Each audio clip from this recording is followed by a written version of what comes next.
Breaking చూస్తున్నాం. హైదరాబాద్ లో మళ్లీ కాల్పుల కలకలం రేగింది. సెల్ ఫోన్ దొంగను పట్టుకునేందుకు డీసీపీ చైతన్య యత్నించారు. చైతన్యపై కత్తితో దాడికి దొంగ యత్నం చేశాడు.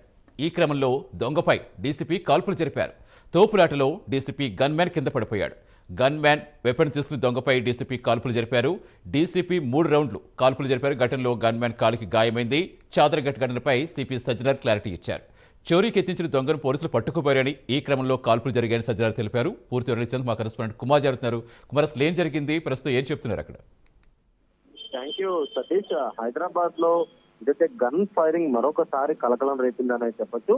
ముఖ్యంగా చాదర్ఘాట్ లోని విక్టోరియా గ్రౌండ్ దగ్గర డీసీపీ చైతన్యతో పాటు అతని సిబ్బంది అక్కడ ఏదైతే చెకింగ్ చేస్తున్న సమయంలోని ఇద్దరు సెల్ ఫోన్ దొంగలు ఏదైతే స్నాచింగ్ చేయడానికి వచ్చిన సమయంలోనే డీసీపీ గన్మెన్ అతన్ని చూసి వెంటనే అతను పట్టుకునే దానికైతే ప్రయత్నించాడు. ఈ నేపథ్యంలో అతను పట్టుకునే క్రమంలోని ఆ దొంగ అంటే ఆ ఇద్దరు దాంట్లో ఒక దొంగ మాత్రం అతనితో ఉన్న కత్తిని తీసుకొని డీసీపీ చైతన్యపై అయితే దాడి చేయడానికి అయితే ప్రయత్నించాడు. వెంటనే ఈ తోపులాట్లో గన్మ్యాన్ కింద పడుకోవడంతో కూడా ముఖ్యంగా డీసీపీ వెంటనే స్పందించి గన్మ్యాన్ దగ్గర ఉన్న గన్ తీసుకొని ఏదైతే దొంగపై కాల్పులు అయితే జరపడం జరిగింది. ఈ కాల్పుల్లోని ప్రస్తుతం ఏదైతే దొంగకి ఛాతీ అలాగే భుజంపై అయితే గాయాలైనట్లయితే తెలుస్తుంది. ముఖ్యంగా డీసీపీ 3 రౌండ్లు కాల్పు అయితే చేశారు. 3 రౌండ్లు కాల్పులు జరపడంతో కూడా మరొక దొంగ అయితే అక్కడి నుంచి పరారయ్యాడు. ఇమీడియట్ గా వెంటనే అక్కడ ఏదైతే స్పందించి ఈ గన్ మ్యాన్ దగ్గర గన్ తీసుకొని కత్తితో దాడి చేయడానికి ప్రయత్నించిన సెల్ ఫోన్ దొంగనైతే ఇమీడియట్ గా కాల్చడం జరిగింది. అతను భుజం అలాగే ఛాతీపై అయితే గాయాలవడంతో కూడా వెంటనే అతన్ని నాంపల్లిలో ఉన్న కేర్ ఆసుపత్రికి అయితే తరలించి ప్రస్తుతం అతనికి చికిత్స అయితే అందిస్తున్నారు. వెంటనే అక్కడ ఘటనా స్థలానికి కూడా కమిషనర్ సజ్జనార్, హైదరాబాద్ కమిషనర్ సజ్జనార్ కూడా అక్కడికైతే చేరుకోవడం జరిగింది. అక్కడికి చేరుకొని అక్కడ జరిగిన సంఘటనకు సంబంధించి పూర్తిగా ఏదైతే వెరిఫై చేశారో అలాగే దాన్ని ధృవీకరించారో కూడా.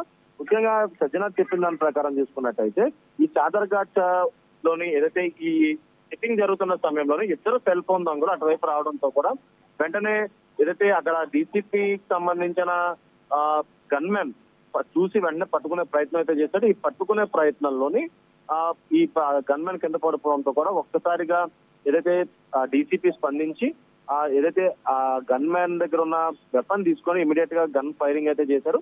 ముఖ్యంగా ఈ గన్ ఫైరింగ్ చేయడంతో కూడా 3 రౌండ్లు కాల్పులు జరిపిన సమయంలోనే ఆ దొంగకైతే గాయాలవడంతో ఇమీడియట్ గా కేర్ హాస్పిటల్ కి అయితే తరలించమని చెప్పారు.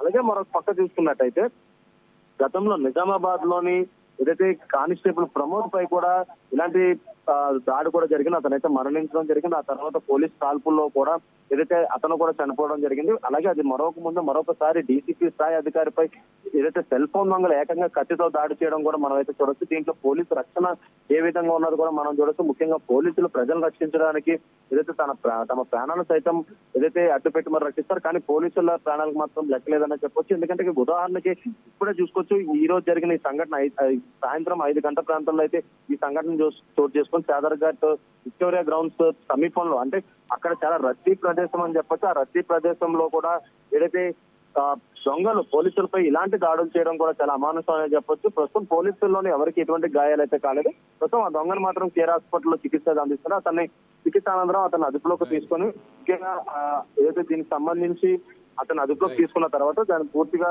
ఎంక్వైరీ చేసే అవకాశం అయితే ఉందని చెప్పొచ్చు. Right, thank you Kumar.